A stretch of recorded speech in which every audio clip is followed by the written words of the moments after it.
I go to sleep at night loving that shit. Like, yeah, motherfucker. Guess what? You gonna write about me. You gonna write about me.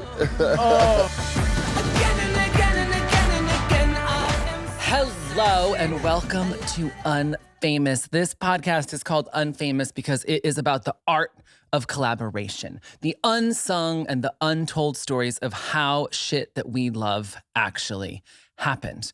I am honored to be sitting here today with someone I am cool enough to call a friend, someone I'm lucky enough to call a collaborator, the one and only Kid motherfucking Cudi. Give it up.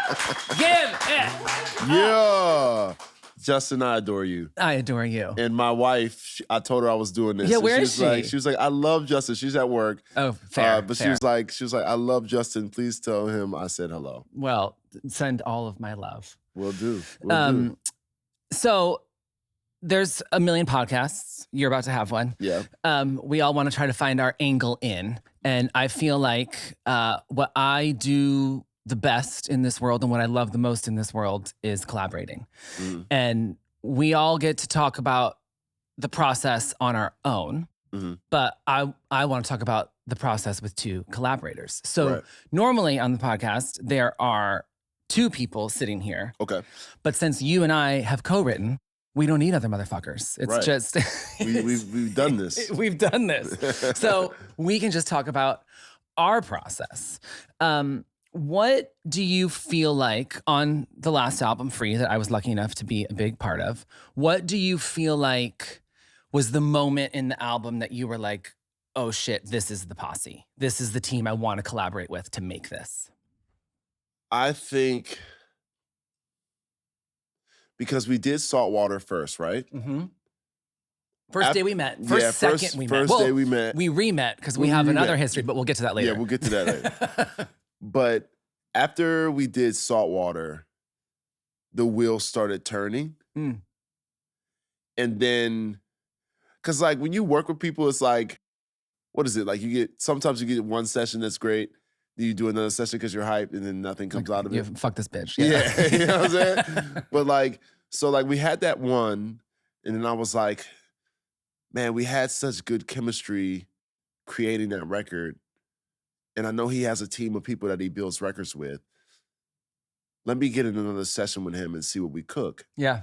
I feel really good that we'll be able to find something. Yeah. You know? And it was really after that second session, I can't remember what songs we came up with. I think it was maybe Mr. Miracle. Mr. Miracle was second.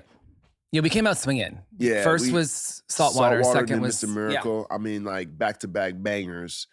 And I think that was right when I realized the formula was working. Yeah. You know what I mean? Yeah. And for me, as someone who's written 12 albums solo, you know, it was exciting to have other minds to bounce ideas off of. Why do you think, as someone who's known as a prolific, brilliant solo writer, what made you go, okay, fuck it, this time I want to co-write? Well, it was Jean-Baptiste. Give it up for Jean-Baptiste, genius. Thank you, everybody. Family. That's family, man. And like, I always turn to him for advice. And, you know, I was talking with him about, you know, just the next direction. And he was saying like, yo, man, maybe you might want to open it up to working with some writers, you know? And I was like, man, I don't know, man. I made a really big deal about having songwriters, having writers in music and shit like that. Right. But I came from, it was more from a hip hop place. Right. You know what I mean? Because, you know, hip hop is very much like you need to sit your ass down in a room by yourself and write your own shit. Yeah. You know, because you're telling your story. Yeah. But when I already had the idea to do the pop album, it was like, oh, this is a different situation. Like almost every big pop song I've ever heard has had people writing on it. Yeah. You know, multiple writers. And I just, from there, I was like, okay, Jean's kind of guiding me and I trust him. Yep. And he mentioned you. You were the first person he mentioned. And I was like, I know Justin. I was like, but do you think he would want to fuck with me? And he was like, of course, bro. Yeah. He's like, of course. Let me reach out. You, of course, said you were down. But I remember you told me when he first hit you up, you were like, you kind of had the same thing. Like, Cudi knows I do like pop music, right? Like, Are you sure he wants me to show up? Yeah. Yeah. Yeah, but it was a beautiful thing because that's the good thing about having like an OG or a close friend, somebody that you can trust. A long-time collaborator. You know what I mean? Yeah. That you can listen to and can guide you. Because if I didn't have Jean, I don't think I would have taken that direction. Right. You know? Yeah. I mean, I'll never forget our first moment writing together. We walked into a studio on the West Side, and you walked in and you're like, I don't like this room. Fuck this room. And I was like, oh God, okay. Because it's all about the feng shui, you know? Like it's gotta have the like vibes. Old school studio where like there's this huge live room that we're not gonna write in because that would be crazy to sit like in a where you sit in a little circle and like hold hands. I mean, could be fabulous, but it was like just a long, narrow room, and you were like, no, fuck this. Let's just go back to my house. Yeah. And I was like, okay, so and you don't live close. No, it was a fucking journey. It was a fucking journey. It was like from Hollywood back to Calabasas or some shit like that. Like, it was like long. During like rush hour time. Literally. So then we just like sat in your car for at least minimum an hour to get back. And it was worth it though. It was worth it because then like we actually got to know each other a little bit. Yeah. Before we just started writing a song. Yeah. So it was like an accident, like a perfect mistake of like, fuck this studio. This is uncomfortable. Let's just drive for an hour. Yeah. And then start writing. And it works out great. Well, I like to be cozy. I like to be cozy. I like to feel a vibe when I'm in the studio. And in that point, in that moment, I was like, look, we're gonna waste time trying to find another studio. Right. I have a setup at my house. That's the most coziest place I know. Yep. Let's just go there. Yeah. You know? And you were down. Yeah, it was awesome. Even though it was an hour ride out there. And Jean had to like reroute his way to get to us because you were like, no, I'm not staying in this fucking studio. Yeah. I'm very particular, guys. But that's good. You've written enough songs that you know what you like. Yeah. But then we had another insane obstacle for the back half of the songs we wrote together. You were injured. Yes. So then like you wrote and recorded the back half of the album like on a couch because we couldn't with your foot up because we couldn't get you into the vocal booth. Yeah. Because you were, and then at my studio, there's like a weird gravel way to get to the studio. And I had my little scooter. So you're in your fucking the knee rover, man. Yep. Shout out to the knee rover, man. Yeah, you wrote half of Free while you were not free. No. I was very much still trapped. You were with the boot. I had the big boot on. It was. Oh my God. It was. But we wrote some great songs with you. But I loved it. You know, your scooter. Like, I was still cozy. Do you feel like this is not one of Morgan's really brilliant planned questions? So don't blame her if this question sucks. Do you feel like being injured, like that situation, changed the songs? Okay, so that's a good question, actually. Okay, that's a good question because most people, you know, when they have a gnarly injury like that one, they get depressed and they get down and all these things. But me, bro, like my villain arc started at that. I was like, I was just sitting at home with my foot up and I'm online and I see people just living their lives, going to the beach, just simple things, just walking. Going to the coffee shop. Yeah, just walking. Just like my blood was boiling seeing people just like walk. And I was like, fuck, man. I was like, you know what? I'm gonna fucking work on this album. So by the time I'm all healed up, I'll go and tour this bad boy. And I got a whole plan. I was motivated. Yeah. I was like, I'm not gonna let this injury get me down. Yep. I'm gonna fucking survive this and I'm gonna bounce back and I'm gonna be back on the road in a year. And you know? So here we are, going on tour in 2 months. How does it feel to be putting these songs out into the world in the live setting? Man, number one, the first thing I'm thoroughly excited about is for people to see me actually sing these songs live and like kill it. Because you fucking worked. Yeah. And I'm bringing Chloe on tour with me. Shut Yeah. up. I haven't even texted her. I've been thinking about this. So Chloe's going to find out watching this. But Chloe, you're coming on tour with me this summer. Get ready. I introduced Scott to an amazing, amazing vocal coach, vocal genius, because your big goal for this album was to like sing. Yeah. And whenever we start writing melodies and be like, oh, is this melody too, like, is it covering too much space? And you were like, no, fuck you, I'm gonna sing it. Yeah. And so we hooked you up with Chloe. Yeah. Who's amazing, like the geekiest vocal technician ever, but like shows up like in a leather bra and like see-through pants. Just fabulous. She always be putting that shit on. The drip is crazy. And it's with Chloe, it's like, they're not like outfit changes. They're like full like costumes. Personality changes, you know what I'm saying? Like you could tell like one day she's like feeling beachy and like sunny and fun and upbeat. And then next day she'll wear something like a burgundy or something moody color. And it's like, okay, today she might be a little emo or like going some things. But like I love her energy, and she was the secret weapon because I've had to perform the songs here and there at shows, and I was just kind of testing it out. And her being involved like changed everything. That's so. You know what I mean? That's another type of collaborator. Yeah. That you hadn't worked with before. I've never had a vocal coach. So how did that experience feel? Like, what did you learn about yourself as a writer, as an artist, like pushing yourself with a new type of collaboration? Well, I think the thing that I learned is first off how certain things can just get the voice to a place to be able to perform over and over. Right, health-wise. Yeah, you know what I'm saying? Yep. Like there's tricks and shit. And like I spent a whole career smoking fucking mad blunts and just fucking singing like you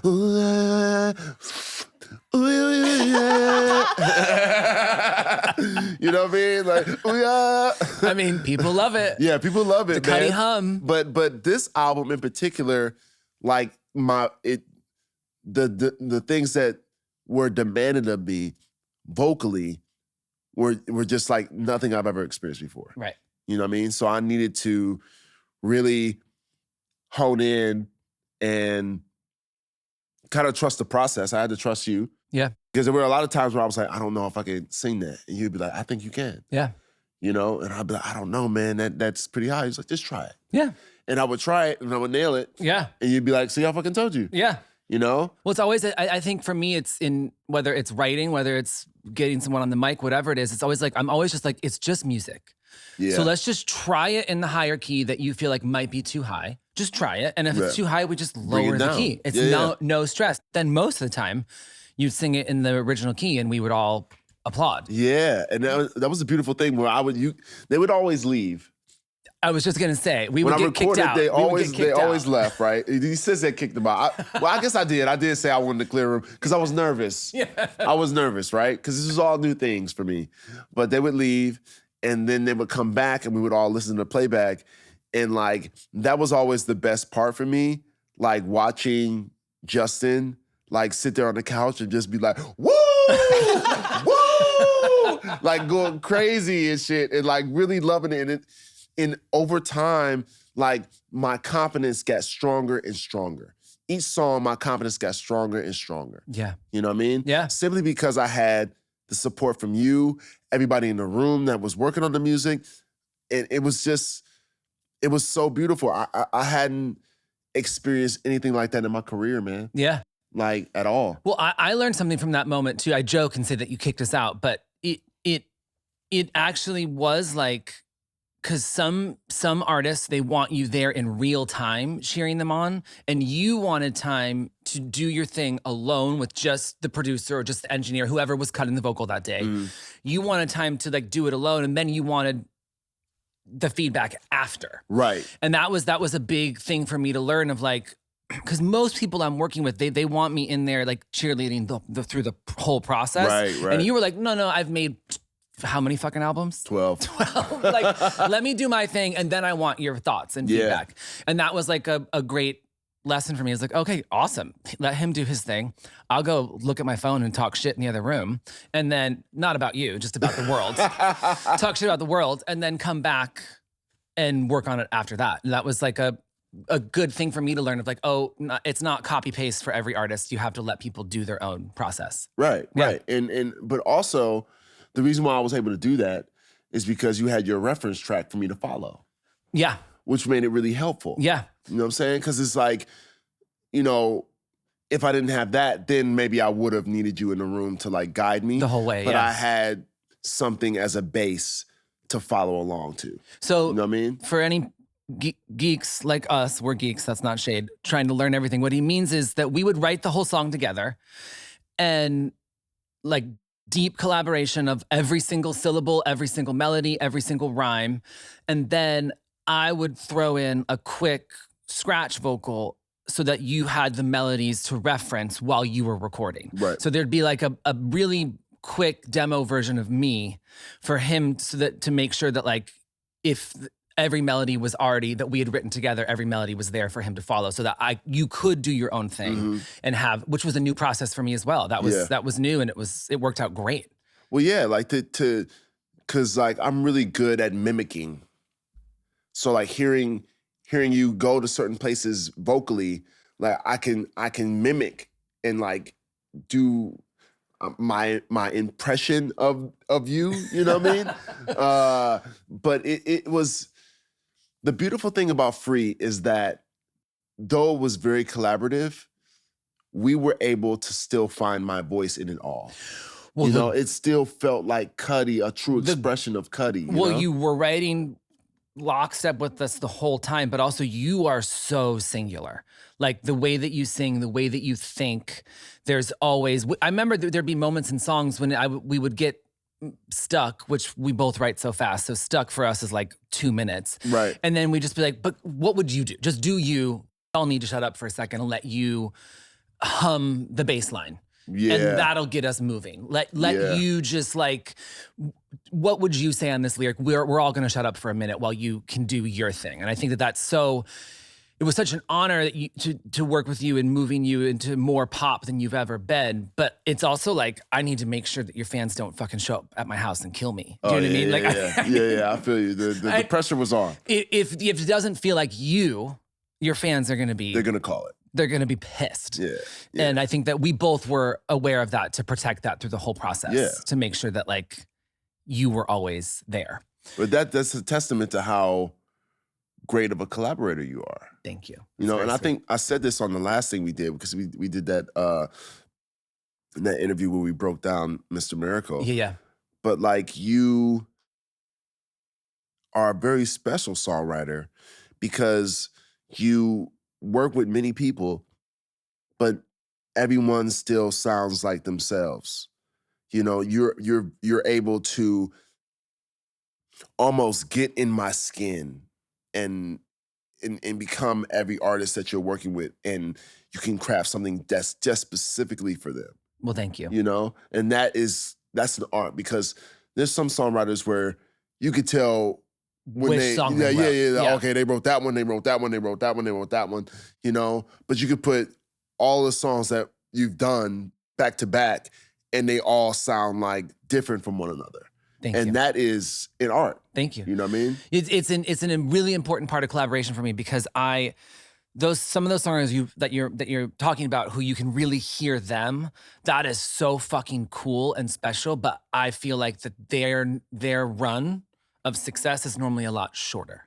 Right. Because the second you can hear so-and-so, you go, oh, that's 2007.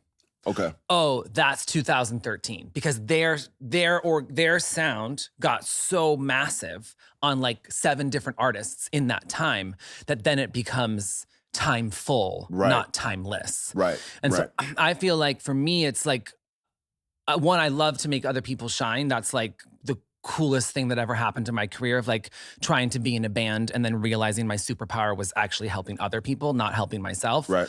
I mean, I get paid in the process. I am helped, but myself is helped. But it's also like intentionally like a business thing for me of like, if people start hearing me on the record, that makes my window shorter. Right. And so Right. I'm always like I want the artist to shine first and foremost, but also then that means that I can last longer, hopefully. That's true. That's true. So putting this album on the road, by the way, the tour lineup sounds insane. Yeah, man. I remember you told me like the week before it was announced, and I was like, oh, fuck, people are gonna go crazy. Yeah, man. And the tickets are fucking selling. I was so nervous. I was so nervous about that, man. Like, I mean, because it's well, been in case 4 anyone years. doesn't know, tell who's on the tour, tell the vision. We have MIA, Big Boy, me and you, Dr. Genius, I mean, A-Track. It's gonna be crazy. It's gonna be crazy. So many different vibes. You got, I'm really excited to see MIA and Big Boy specifically because I've only seen Outkast in concert once back in the day, and I've never seen MIA perform live. Oh, really? I've seen her shit online, but I've never seen her perform in person. Cool. And I'm really excited because I have this really cool like concept with the stage. It really brings you into the experience. Cool. Like it brings you into the music. Cool. And I don't know. But that's what I'm saying. Like it's been, 4 years since I went on tour, right? And you never know. Yeah. You never know. Like when you get to this place and it's been so long since you've done something, like you don't know if people still want to see you. Right. But it's a blessing that 18 years in this business, I can still put butts in seats in arenas. Yeah. And it's a beautiful thing, man. I'm just so excited because I know, like first off, it's going to be pressure because I literally have 3 albums to tour that I have to make sure I tour. That you haven't toured on this, because I did Insano, then Insano Nitro Mega, then I did Free, and I didn't tour Insano Nitro Mega and Insano and Insano Nitro Mega because I canceled the tour because I broke my foot. Right. You know what I mean? So like, I literally have like 3 albums to cover with this tour, and then also the fucking hits. Yeah. You know what I mean? But you have to give the people the hits. Yeah. But it's gonna be. I mean, we're looking at like a hour 45 minutes, 2-hour show for just you. Yeah. Shut the fuck up. Yeah, man. So it's gonna be pretty intense. But I love it because my shows are like one big fucking sing along. Yeah. Like kids just belt those songs out. They love singing, and sometimes I just put the mic out, just let them go after it. My mom was telling me, she was like, I love when you just put the mic out and the kids just sing it for you and finish the song. I'm like, Mom, that's my favorite thing to do too. You know what I'm saying? When I need to catch my breath or something, I'll be like, no. Yeah. But slow down, I'm about to faint, slow down, I'm about to faint, and back in the hook. Hey. But you're catching your breath, but then like, how does that feel to hear all those people singing back at you? It's overwhelming, man. It's overwhelming. It never gets old. Are there fans that you have seen through the whole thing? Yes. Like faces that you recognize and that you know? So there's one fan that I've been really close with since the beginning of my career. Oh, really? Her name is Moni, and she's always come to my LA shows. She is like, and not only does she come to my shows, but like when I rent a theater out for my fans in LA, she's there. She shows up. And like me and her are so close. Like I DM'd her years ago and was like, what's your number? And like, so now like I'll just call Moni every once in a while and just be like, so look, Moni, this is what I'm working on. This is like what I'm cooking, like, and she's like, oh, all right. And she knows not to tell nobody. Yep. She just keeps it quiet. Wow. And maybe she'll tweet something like, something's coming, y'all don't know. You know what I'm saying? Just to tease people. And I told her she could do that. But like, I love having these personal relationships with fans here and there. And Moni is just, I remember doing shows and just always fucking seeing her in the front row. Yeah. Like always in the front row. Do you ask for her thoughts on stuff? Yeah. I'll send her music. And does she like give you honest feedback, or is she just... Well, she always loves it. she always loves it. She's never like, I think you can change this snare. I was just gonna say, I feel like the snare in the second verse is a little loud. Yeah. No, but she's just, I think for her, it's fucking wild, right? You're a fan of someone, and then they fucking see you texting come to you new these shows, music. and then they DM you one day like, "What's your number?" And the next thing you know, you get a call immediately, like, "Hey, Moni, I just want to tell you about some stuff I'm working on. Like, send you some records." What's one of the new songs that you can't wait for super fans like Moni to hear live? Damn, there's so many good ones. Can I name a couple of them? Of course you can. Yeah, I'm just curious, like, because I haven't done the artist thing for a million years of like that feeling of like, okay, this is the record version. But now when I take this shit live, I can't wait for the fans to feel this and feel that. Saltwater. Drama. Mr. Miracle. Stargazing. I thought I was in all three were going to be my songs. But of course, Stargazing, I didn't go right. I'm just fucking with you. I'm sorry. No, but that one is like, that one in particular, I'm just really excited to do because I haven't performed it yet. Yeah. You know, and Saltwater as well. Yep. You know, so those two you have not performed no, at all? I've only done Mr. Miracle live. Cool. And people have seen that, but like, and not a lot of people have seen it. Like I've done it maybe at a festival or two. Yeah. But Saltwater and Stargazing are just like, you know, I've just never touched those. I haven't even rehearsed them yet. Cool. So like, I'm just like, and Stargazing for me, so... I mean, not Stargazing, Saltwater, for me, I love the fact that that was the first song we created. Yeah. And it ended up, I knew when we made it, I was like, this has to be the final song. You said it. You said it the second we wrote it. Yeah. It was just like, it was understood. Yeah. That like, that was going to be the closer. Yep. And I love the song because it's such a bookmark ending to like 18 years of doing this shit. Yep. Like, just like the final moments where I'm speaking to the fans, when I'm speaking to the audience. Yep. And I'm very honest with them, and I'm just talking about how I went through this journey and I didn't know I was gonna make it out, but I saw the light, and I know that my dad is proud of me, and all my angels, like that. It's just, I don't think I've ever said that out loud. And the fact that I was able to say it on the record that millions of people would hear, like to confess that, like I know, like of course, you know, I could assume that my dad is proud of me, but I've never said it out loud. Yeah. You know? And it was so powerful. Like, I've definitely cried to Saltwater over and over before. Like, listened to it over and over, and just the tears. I mean, when the kids' choir comes in at the end. Oh, my God. It's just... What do you think your dad is the most proud of? Hello, everyone's favorite part of every podcast where we say, please follow and subscribe to this podcast wherever you listen so you don't miss future conversations. And also, pretty please take a cute little second to rate the show. It's one of the biggest ways you can support us. See you next Wednesday. Just that I'm a man that stands for something. You know? Yeah. Like, I always stand up for what's right. You know, I don't take no shit. Yep. I stand up for myself. I stand up for my friends. Yep. You know what I mean? I stand up for people dealing with shit in the world, in society that's not right. Yeah. You know what I mean? Like, I think he would really take a step back and be like, wow, like, you are a really solid man. Yeah. You know? And you are. I mean, as someone who knows you pretty well, it's you care about everybody that comes across your path, and it's awesome. Yeah, well, I find that, like, I've just been blessed to meet really, really awesome humans. Yeah. Like Jean, like yourself. Yeah. Like Chloe. And it's not lost on me that, like,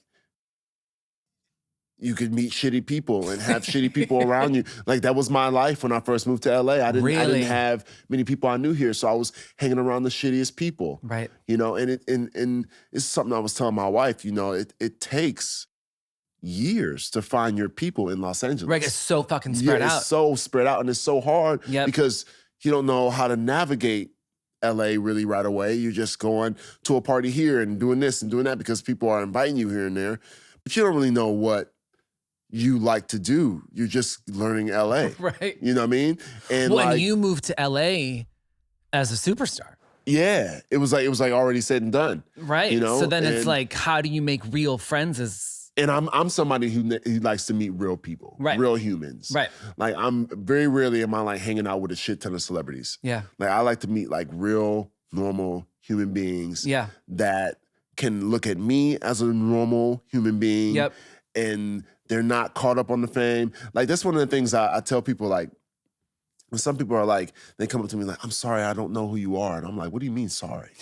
Yeah. That's awesome. Yeah. To me. That you don't know who the fuck I am. Yeah, like this is awesome. Now we can have a conversation. Let's go to and In like, and Out. Yeah, you know, and I can like let you know about shit and put you on. You know, but like I love that. I love that I can meet people that might not know who I am, and I can really engage with them on a human level. Yeah. You know what I mean? So I just know that I'm just really lucky to have met some really awesome people spending my time in Los Angeles. And I don't know, man. I know that I have to keep these people close. Yep. Because they uplift me and make me feel good about myself, and I do the same for them. Yeah.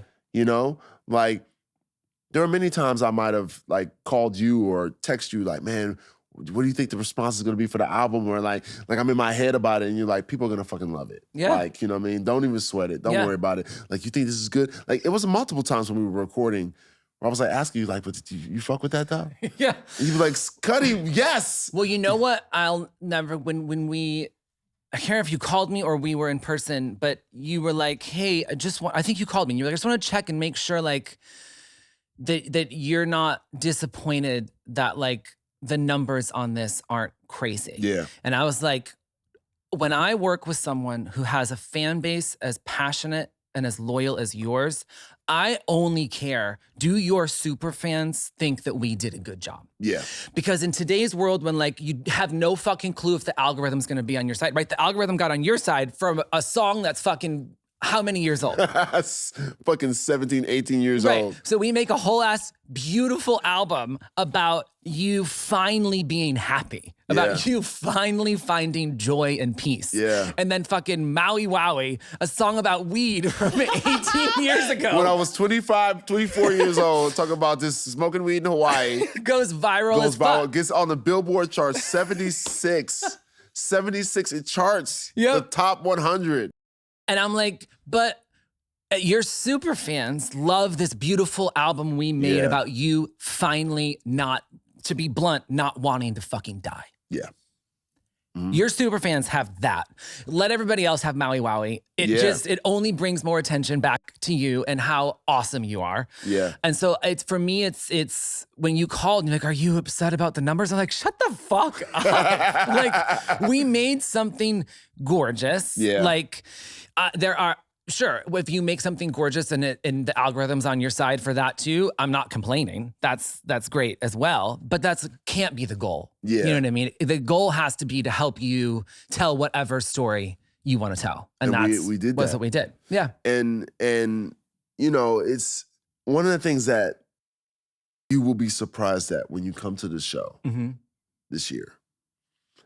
I did the Mr. Miracle short film, right? Yep. Earlier this year. And, or that was last year, right? Yep. And in the video, I performed Mr. Miracle in front of a crowd. And I had to perform the song 4 or 5 times in a row. When I tell you, and the album maybe had been out for like 3 months at this point. Yeah. I think it was Yeah, less. I think it was less than that, right? So when I tell you every time I performed Mr. Miracle, they sang every single fucking word. Yeah. At the top of their lungs. Yeah. Screaming this song. Yeah. I was like, okay. People connect with this shit. Yeah. When I get ready to go on tour, people are gonna be singing these songs as loud as they possibly can. 100%.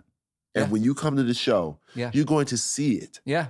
because number one, the songs are so great to sing to. Yeah. They're great to sing along to. Right, big melodies. Yeah, you know what I'm saying? Yeah, we They're talked like great about shower arenas. songs. Yeah. They're like, call me Mr. America.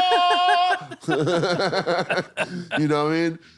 But you're gonna see, like, it's like the people that it was meant to connect with, it connected with them. Yeah. You know what I mean? Yeah. So it found, this audience. From Mr. Rager to Mr. Miracle is pretty beautiful. Oh yeah. Yeah. Because I'm lucky to know you, I know that your brain is always on to whatever is next creatively. Yeah. So obviously the tour is next. In terms of what you're thinking about musically next, sonically next, what is inspiring you right now? Where's your brain going? So I've been listening to a lot of Maisie Star. Oh, legend. Right? Mm-hmm. And I just became obsessed. And so a lot of I pretty much made an album, right? In like 2 weeks. Yeah. That was super. Oh, like a new album in 2 weeks. Yeah. Okay. That got was it. super different. And you did a song on it. Yeah. Yeah. And we won't say who it's with. But it's It'll be awesome. a surprise. But it's very exciting. Yeah, very, very dope female artist. But it's Morgan, you're a big fan. It's fucking strong, right? And the album, for me, I needed to find something, I needed to take it all away, right? Because Insano Not Your Mega, and Free were produced like through the max. Yeah. Like the production was like really A1. Yeah. And I kind of wanted to strip it all away and just keep it real basic, like a Maisie Star song. Yep. And so I made a whole album pretty much like acoustic, folky type music. Awesome. So I don't know when it's gonna come out. Like, I made a dance album, finished that. I made this folk album. I started working on another album that I think people will really be excited about. So I finished 2 albums and started another 2, so 4 total. I mean, I just don't understand. If you could try to explain to me in 45 seconds, how does your brain work? Like, Okay. where does it come from? Well, it's a curiosity, like, it's like, because, with each of my projects, I'm always trying something new, right? So like there's a hunger to always explore. Yeah. Like I'm an explorer in sound, and like that excites me. Go into the studio and be like, ooh, the possibilities are endless. What could I make today? Like, for example, today I'm going to be streaming on Twitch. I'm streaming a whole session, and Aaron will be there. Oh, cool. Yeah, you should come. If you're around, it's from 3 to 8 o'clock. Fucking awesome. Love for you to come. Amazing. But like, I'm just gonna be on stream producing with my buddy Dot and Aaron, and we'll just try to make a song or two and just bring people in on the process. Have you done this before? Never. What made you go, fuck it, I'm gonna stream a session? Man, because I've always said like, man, it would have been so dope to be like a fly on the wall, like during some of my favorite songs from my childhood, you know what I mean? Like discovering things. Right. Like Bone Thugs First of the Month. Like, what was that session like? You know what I mean? Like, like my mind is playing tricks on me, like Ghetto Boys. Like, what was that session like? Yeah. I wish I could have been in that room, Yeah. So I was like, man, maybe I could grant that reality for other people, like bring them into the session. Like a lot of kids want to see how I cook. They've never, through my whole career, there's no real evidence of me making these songs. Right. Like nobody is like, does he even make these songs? Like no one even knows, Yeah, we've been talking about I've written 12 albums, but nobody's seen me do it. Right. So it's like, did you like announce to your fans this is happening? Or is it just I announced it. And that is they're gonna be fucking ready. awesome. Yeah. And I already got like 933 followers You know what I mean? So I'm like, let's keep it going. Let's keep it going. It you really know? is such like a cool way to show people like you can still play. Like, Yeah. I mean, it's great for the kids, the teens, to show them that like it doesn't have to be taken so seriously. You should be curious and you should have fun. And also knowing that you're going into a session with Aaron Kanata, shout out. He's so fucking silly. Like, I know that's what that's gonna be like. Well, I'm just looking forward to the chat going crazy over his mustache. I'm just looking for everybody to just send a little emoji or the little. Yeah, exactly. Like, oh my God, he's got great style, and like he's just a really amazing human being. And I met through Justin, and we have great chemistry in the studio. He's able to, you know, like a lot of the ways I created this new stuff, and even some of the stuff on Free, was I would hum a melody and he would play the guitar to the melody. Yep. And that's how a lot of the folk songs were written. You know, it was I had Aaron and I had another dude on guitar named Heavy Mellow, who's an amazing producer, so talented. And so I did a bunch of records with him, and I did a bunch of records with Aaron, and I just kind of want to keep building, and a lot of it is, you know, because that's the thing that people don't know about me is like on the low, like I'm a really like seasoned producer. Right.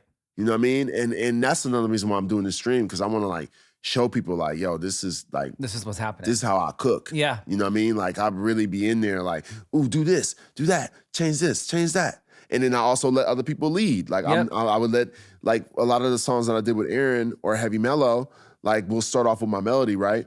But then I'll be like, so go somewhere else on the hook. Just come up with something. Yep. You know what I mean? Yeah. And they'll come up with a riff, because I'm like thinking like, you know, because in my head, I'll just come up with a melody and have the whole song be that melody. Yeah. But I'm like, no, it has to be dynamic. There has to be these different moments, right? Well, there's no point in collaborating if you're not going to let somebody else see what they're bringing. Exactly. What is as someone who is so deeply, deeply respected in what you create, what does a collaborator have to bring to the table for you to want to work with them, for you to want to bring them back? An open mind. An open mind. Yep. That's number one for you. Yep. I love that. They can't be like, we can't do that. That sounds too much like this, or we can't do that. And they have to explore and be a fucking explorer. Dora the Explorer. You know what I'm saying? Like straight up. You gotta be so like, you have to have a childlike wonder in the studio with me. I love that. Because you don't know what we're gonna cook. Yeah. You know what I mean? And what do you think that you bring as a collaborator? What is like so you need someone who has that childlike wonder, who's gonna be Dora the Explorer. What is it that you know that you're gonna bring to each situation? Fearlessness. Love. You know? Yep. I was actually talking with Diplo the other day, and he was like, yo, man, you've really built a career just doing whatever the fuck you want. And I was like, you're right, you know? Like, you're right, man. I can't do it any other way, you know? How does that make you feel? It feels good, especially somebody like Diplo, who I thought didn't notice all the shit I've been doing the past 18 years. And he's like, no, I've been watching you, you know? Because I fuck with Diplo, but like we haven't really spoken and we haven't collaborated in my career ever, really. We were supposed to do something for my first album, and he sent me some beats, but we couldn't figure it out. But yeah, we just never collaborated. And it's like to hear someone like Diplo like give me my flowers and just say like, yo, you know, like the dope thing about you is that you do whatever the fuck you want and you're successful. Yeah. You know what I mean? And because it's like in this business, like it's rare for an artist to be like, I'm just whatever fucking mood I'm in, this is what I'm doing. Well, and find success. It is really amazing to watch that. Yeah. Of just you be like, oh, I'm doing a folk album now. Yeah. Because so much of my world, right? It's just like, which I love. I'm here to like serve other people's vision. Right. So I never get to go, I'm making a folk album today because I need an artist to want that. You know what I mean? But like, it must be. I can't imagine how that feels. That you just get to wake up and go, I'm doing this today. Fuck it. Oh, it's freeing. It's freeing, man. Like there's no barriers. There's no boundaries. Yeah. You know, I'm coloring outside the lines. You know. Yeah. And like, I think that at the end of the day, that's what people will remember me for. Yeah. You know, I think people will look at my discography when I'm like 70, 80 years old, and it'll be like, fuck, this dude took us on a musical fucking journey. Yeah. Like, he came in the game and said, watch this.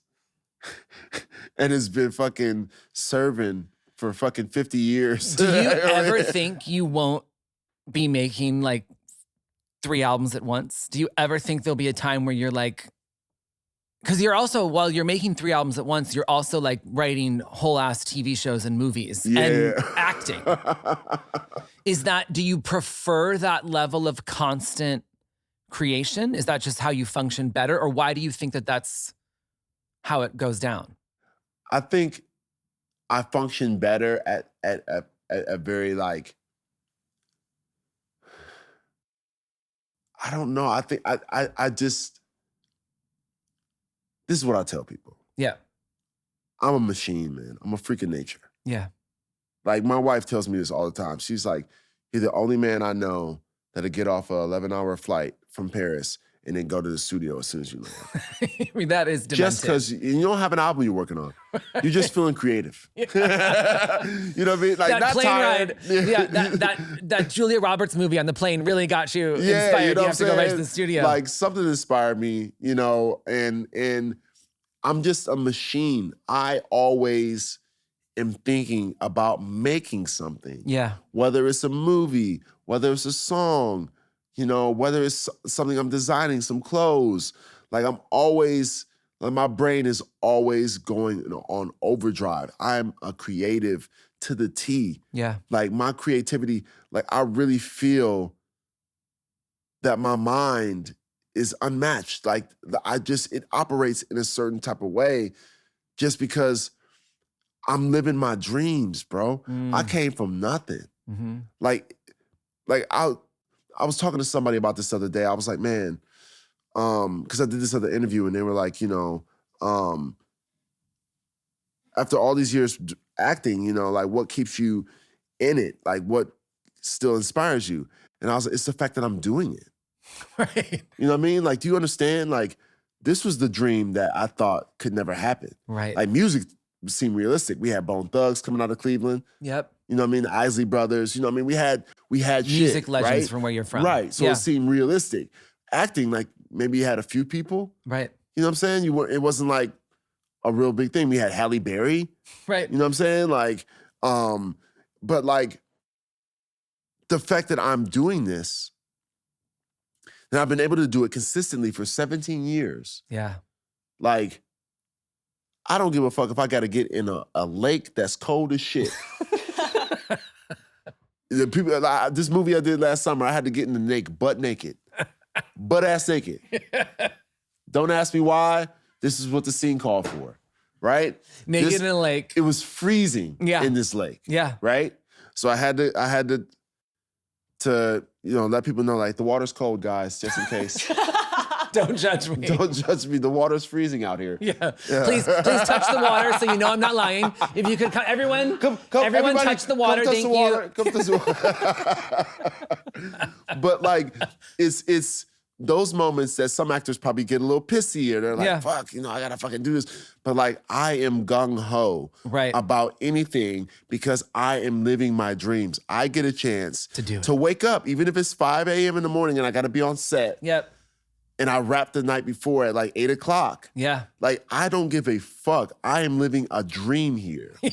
Like, this is awesome. Yeah. Do you know how many people wish they could make movies? Yep. You know what I'm saying? Yeah. Like, and it's hard to get in the fucking movie. Right. You know? And the fact that, like, people are still interested in hiring me is a blessing. Yeah. So, like, I don't know, man. It's all these different things, all these different outlets I have in my life, they fulfill me. Yeah. You know, they give me something different, whether it's painting, because I'm painting now. Yeah, yeah. You know what I mean?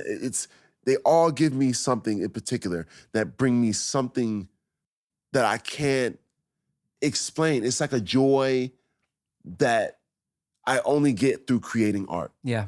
You know? And I don't know if I'll ever, or when I'll slow down. Yeah. I feel like music is always going to be a part of my life. Yep. Like, for example, like I'm getting ready to direct my first film in a couple weeks, right? Awesome. And I'm Well, you're making a whole ass movie before you go on tour? yeah. So casual. So casual. Just a quick director. Yep. And I'm directing it. I wrote it. I'm starring in it, and I'm scoring it, and I'm also gonna help with editing. You know what I mean? And like, are you okay? yeah, it's like blink twice if you need. No, I don't think you're doing enough. Actually, work harder. My God, pick it up. But like, I just, you know, I actually talked about this in my memoir, right? I always had this phobia, always had this fear that I would be a loser. Mm. In school, I didn't apply myself. I got bad grades. I tried to play every sport there was, and I could never make the team. Mm-hmm. Like, as a kid, I just thought that I was gonna be a loser. Wow. And like, when I went out to pursue music, the one thing in the back of my mind was like, I am not gonna be a loser. So I still, even though like, I've accomplished all these great things, and there's no way, even if I stopped now, I wouldn't be a loser. Right. I still have this thing in my head where I'm like, no, like I have to keep pushing myself and to be like the illest version I can ever be. Like the Super Saiyan, Dragon Ball Z, gold hair, flying in the sky version of Kid Cudi. You know what I mean? Like that's where I need to find that, and I won't stop till I achieve it. Wow. You know? And like, it doesn't have anything to do with sales, right? It doesn't have anything to do with any of that. It's like the act of doing it. Wow. You know what I mean? That like, I know I called you and I said, hey, I hope you're not disappointed with the sales, but I wasn't disappointed with the sales. Yeah. I was like, yo, I don't know what the fuck is happening with the algorithm, but this shit is fire. And motherfuckers is gonna catch on. This album will be around for the rest of the time, even when I'm gone. Yep. And people are going to find it. And first off, when I tour this album, people are gonna discover it again, all over again. Yep. You know what I mean? And that's gonna get the streams up. People will find this album. Same way they found Speeding Bullet to Heaven. When that album came out, the sales were very low. It was my lowest album at that time, you know? But like, to this day, people talk about that album every fucking day. They remind me that album changed their lives. Yeah. You know? And like, it really is the perfect example of, like one of the perfect examples of hearing somebody tormented on wax. Mm-hmm. Like I was suicidal when I made that album. It is evidence. You know, I can't even listen to a majority of those songs because it's triggering. Right. That's how real that shit was. Wow. You know? So like, I don't ever think about sales. And I know that when I turn that album in, when I turn in that final mix, I have given it to God and I am thoroughly happy. Yeah.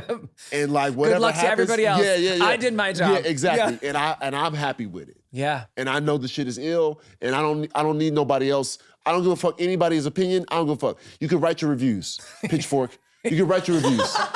Guess what? You're gonna write a review, motherfucker. Yep. You gotta write a review. You're gonna give me a bad score, but guess what? You gotta write about Cudi. Yeah. You gotta write about Cudi. Yes, motherfucker. Yes. You know what I'm saying? Yes. You know, so like that is such a great way to think about it. Yeah.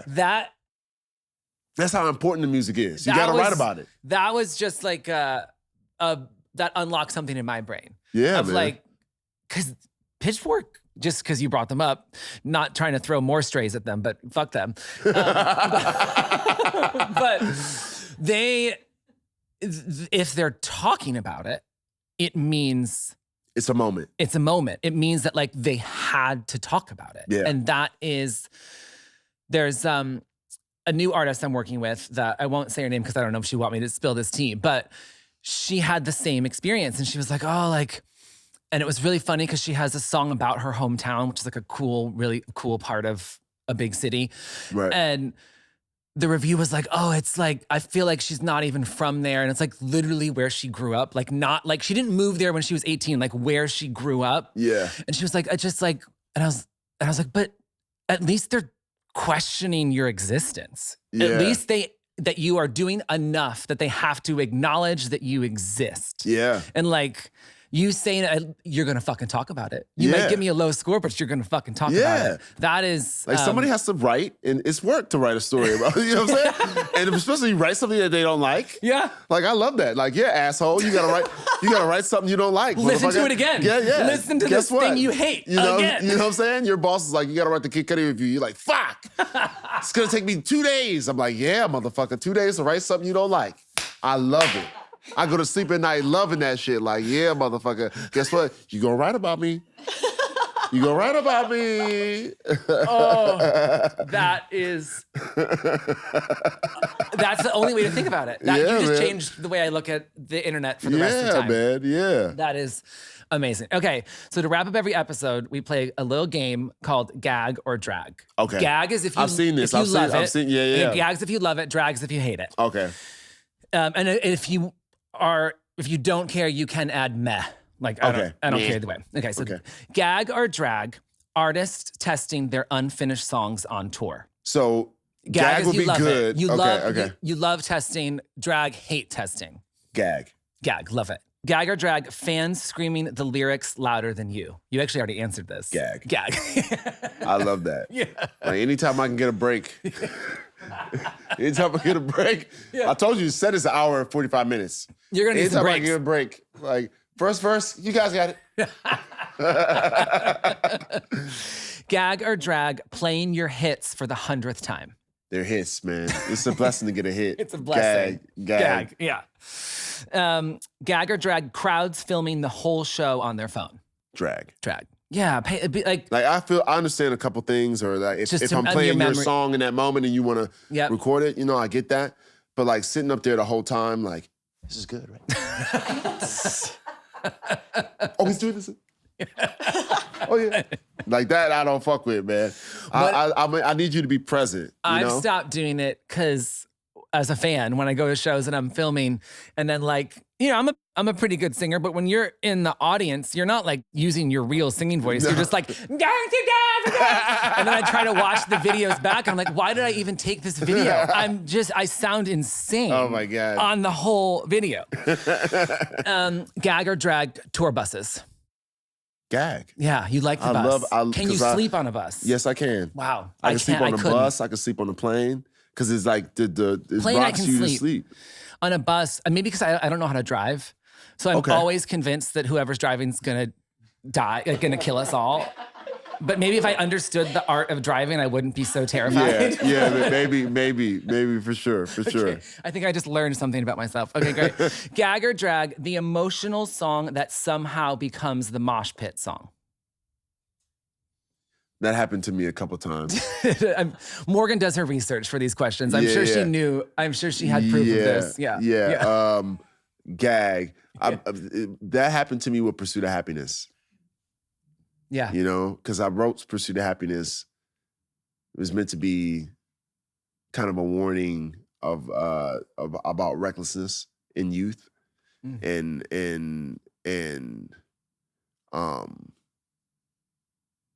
when the remix happened, it flipped the whole feeling. shit. Yeah. Like it became like, oh, this is a song we get fucked up to. Like he's talking about drinking and driving. Yeah, this is a song you drink and drive to, And I was like, no. I was like, no. Like, that's not what this point of the song was, guys. It was meant to show you like this is recklessness. Yeah.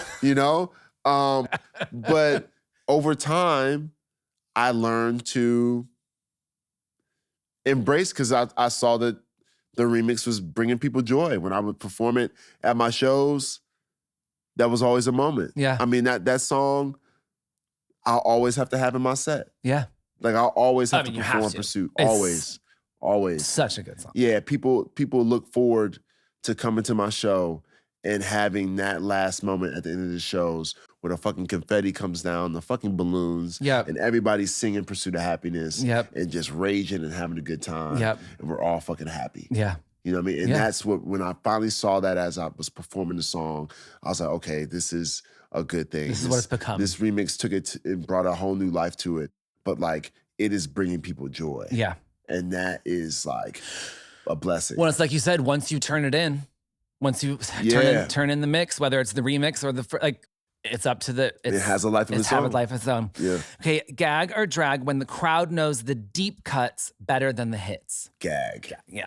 Yeah. Gag. Yeah. You know, I was doing my podcast and that's a question I ask everybody is like, you know, what's one of their favorite Cudi songs, you know? And all the people that I've done episodes with, they always mention the deep cut. Cool. And it makes me so happy. Smart. Nobody's like, Day and Night. But Day and Night is a banger. Is amazing. And I don't know if I would judge. As someone who lived in Brooklyn when that song came out, that song was man. Brooklyn for a good 18 months. It was the hipster anthem. But that crossed over to mainstream as fuck. And being a hipster in Brooklyn when this hipster anthem came out and seeing that it could go to international everywhere. Yeah. That was like, oh shit. So like we can be like assholes in Brooklyn and still get hits. Yeah. Exactly. But it also means so much when someone brings up a deep cut. Of course it does. Because that means not only are they a fan, but they listen to that whole fucking album. Yep. You know what I mean? And not only were they listening to the album, but this song in particular, they played over and over. Yep. This was their shit. Yeah. No, you know? Even as a songwriter, I have that when like, if someone, whether it's in an interview or at a gay bar, whatever, when they're like, oh my God, I just wanted to say I love so much, like a song that is not a single, right? That a song, as a songwriter, if they know that I wrote something, if they paid enough attention to look at the credits of something that wasn't a hit, I get a lot. Dope. I get, specifically at gay bars, I get Kelly Clarkson's Nostalgic, a song I wrote, which means so much to me because it was my first cut I ever got as a songwriter. And so when that happens, the deep cuts, it feels like, oh, these people care. Yeah, they exactly. actually care. Like this is a true legit fan here. Yeah, that's, you know what I mean? That's special. Gag or drag, labels asking for one more hit. Drag. Yeah. That happened to me many a times. I remember when I did Day and Night, you know, the label was like, all right, we need another one. And I was like, the next single is going to be Pursuit of Happiness. And they were like, no, we need something else. And I was like, let me tell y'all something. This needs to be the next single. Sylvia Rome was in the room, a couple other people in the studio at the label. I said, you don't understand. This song is going to change everything. This needs to be the next single. And they were giving me shit, and I literally had a temper tantrum. I stomped on it. I was like, no. Yes. No. Foot stomping. You're not listening. Like, it's almost like I took a time machine, went to like 2026, and then came back to 2009. It was like, the things I've seen, you don't know. Trust me. You know? But Sylvia Rome was like, you know what? He believes in this. This is what he wants. Let's give him what he wants. Yeah. And I was fucking right, man. Yeah. Like, I knew. You know, sometimes you just know. Yeah. So let me put my shades back on. Okay.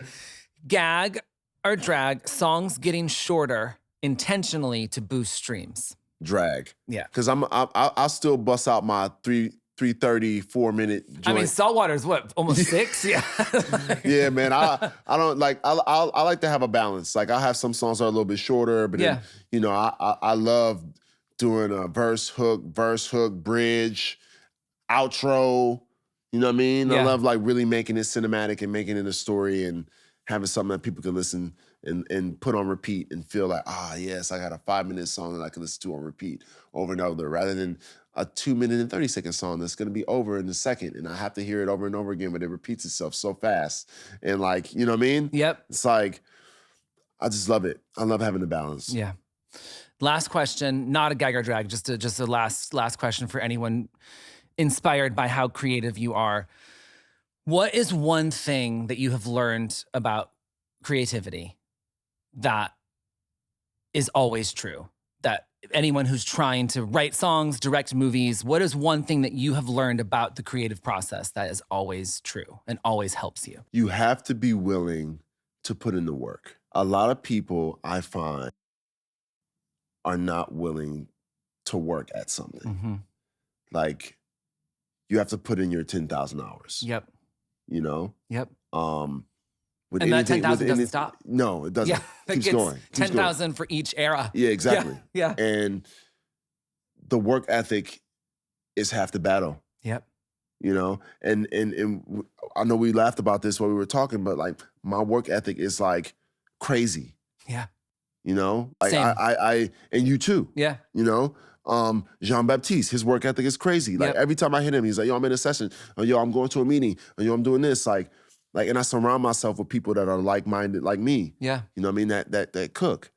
And so work ethic, I feel like, is the thing, man. I love that. You just have to be down to put in the hours and let your curiosity lead you.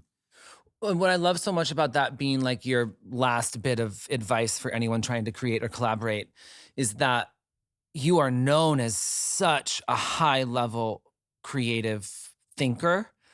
But for the one thing that you know is always true is work ethic. I think that to me is so inspiring. I think that, you know, if someone came in here and said that who like is a executive or on the business side of things, work ethic better be their fucking thing. Yeah. But to hear it coming from you, someone who is so respected as a thinker, that work ethic is still the one thing you know to be true, that is, to me, true inspiration. That's awesome. Well, that's half the battle. Yep. You know what I mean? Yeah. And I think that's the one thing that separates me, artist, Yeah. from the fucking illest. Yeah. You know right, what I because mean? you can have a brilliant idea, but if you don't put in the work to get it across the finish line, who fucking cares? Exactly. Yeah. I love it. And with any art form, you got to massage it. You got to keep working the muscle. It's all muscle memory. Mm-hmm. You know what I mean? And once you learn it, all you're going to do is you're only going to be this bad at it once. Yes. You know what I mean? Yes. When you start, right? Yeah. That's the one time. And then from there, you're just going to keep getting better. Yeah. You know what I mean? And you're just going to keep growing and keep growing.